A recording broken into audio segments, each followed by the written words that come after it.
This is an ABP Life podcast.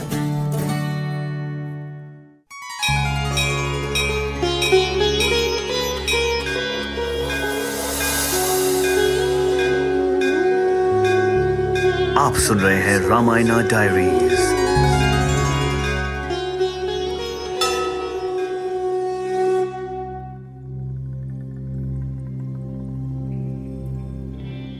या देवी सर्वभूतेषु शक्तिरूपेण संस्थिता नमस्तस्यै नमस्तस्यै नमस्तस्यै नमो नमः। शरद ऋतु आने वाली है और साथ ही नवरात्रे भी।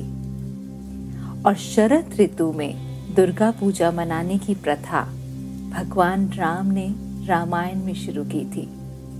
ऐसी मान्यता है कि भगवान राम ने 9 दिनों तक देवी दुर्गा के 9 रूपों की उपासना की थी, जिसके बाद उन्हें रावण का वध करने और सीता माता को छुड़ाने की शक्ति मिली थी। आप सुन रहे हैं रामायणा डायरीज विद सोनल। आइए जानते हैं दुर्गा माता की कहानी रामचरितमानस के टाइम की।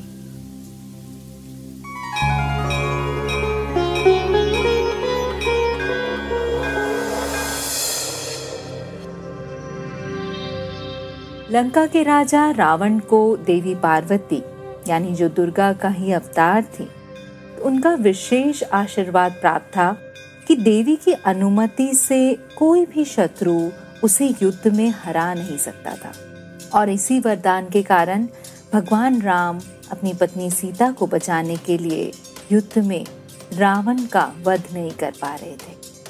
तो जब राम को रावण के भाई से इस वरदान का पता चला, तो उन्होंने देवी से प्रार्थना करी और युद्ध जीतने में उनका आशीर्वाद लेने का फैसला किया। इसलिए जो शरद ऋतु का मौसम जो अभी आने वाला है, वो होने के बावजूद भी राम ने देवी दुर्गा की पूजा करने की रस्म शुरू करी। और उस रस्म के बाद राम जी की प्रार्थना के बारे में देवी दुर्गा ने क्या किया।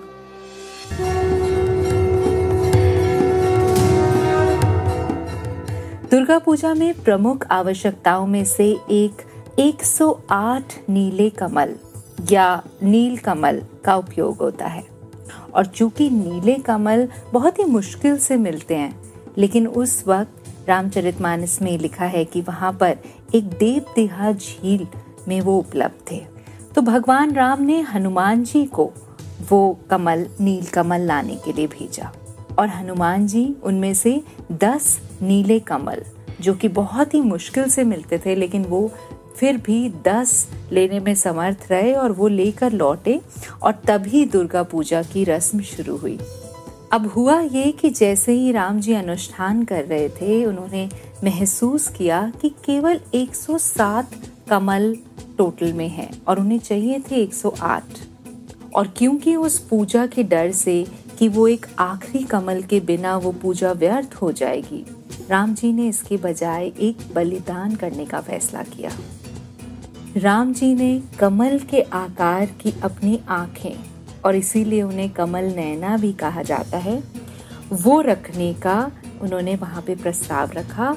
और राम जी ने क्योंकि ये महसूस कर लिया था कि उनकी आंखें जो हैं वो कमल की जैसी हैं और वो उस अनुष्ठान में कमल की पूर्ति कर देंगी, तो जैसे ही उन्होंने अपनी आंख के पास एक तीर लाया, देवी दुर्गा वहां प्रकट हुई और उन्होंने राम जी को रोक दिया।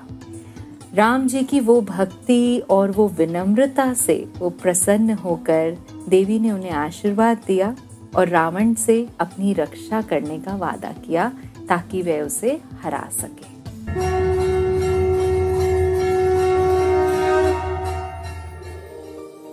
तो इसलिए रामचरितमानस जब हम पढ़ते हैं तो उसमें दुर्गा पूजा का बहुत ही महत्व बताया है।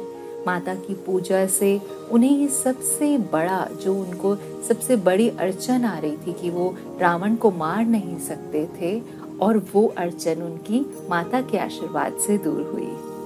तो जैसे हम देखते हैं कि नवरात्र आते ही रामलीला का जश्न भी शुरू हो जाता है और पूरे हिंदुस्तान में जहाँ भी दुर्गा पूजा के पंडाल लगते हैं वहाँ पे रामलीला भी साथ में आपको देखने को मिलती है। तो there is a connection between goddess Durga and Shri Ram ji. और इसका कनेक्शन हम आपको फिर याद दिला दें कि ये वही समय है जब भगवान राम ने रावण का वध किया था और बुराई पर अच्छाई की जीत हुई थी। और तभी युगों युगों से इस कहानी का मंचन रामलीला के रूप में होता है। कहते हैं कि रामलीला का मंचन त्रेता युग से हो रहा है। ये कोई आज का नहीं है, ये त्रेता युग से चला आ रहा है और आज कलयुग में भी ये लगातार चला आ रहा है। लेकिन इन सब के बीच एक चीज है जो दिखाई नहीं देती, वो है अकाल बोधन। क्या है ये अकाल बोधन?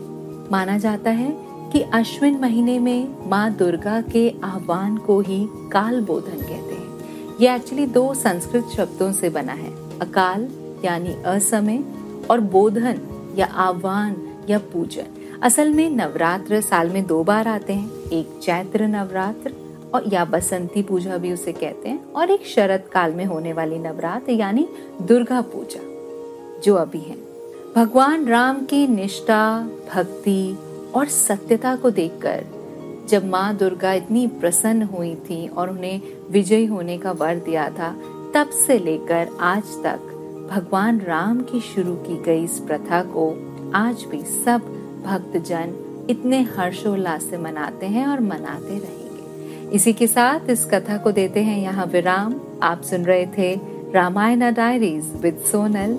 जय Siya Ram.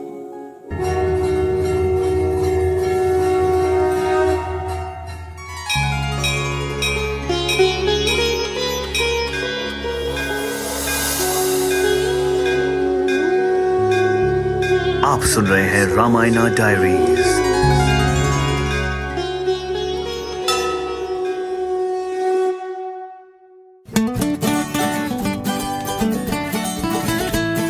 This is an ABP live podcast.